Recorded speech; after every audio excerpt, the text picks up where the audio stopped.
We are looking at how to pronounce this word. From Spanish, we'll be looking at how to say more interesting and often confusing Spanish vocabulary too, so make sure to stay tuned for this. So this word in South America in particular is often used to say car.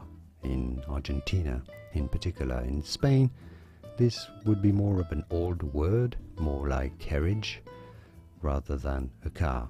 But anyhow, in both places that would be said as carro, carro. So because there's two R's, you want to really roll your R quite thoroughly. If you simply say caro, caro meaning expensive in Spanish, so they wouldn't understand what you're talking about. So you have to say carro, carro. So really roll your R quite thoroughly, otherwise they won't understand you. And now you know. Did you get this? Was this any helpful? Let me know in the comments and by using the like button. More videos here on how to pronounce more interesting Spanish vocabulary, words and names whose pronunciations aren't obvious. I'll see you there to learn more. Thanks for watching. Hasta luego.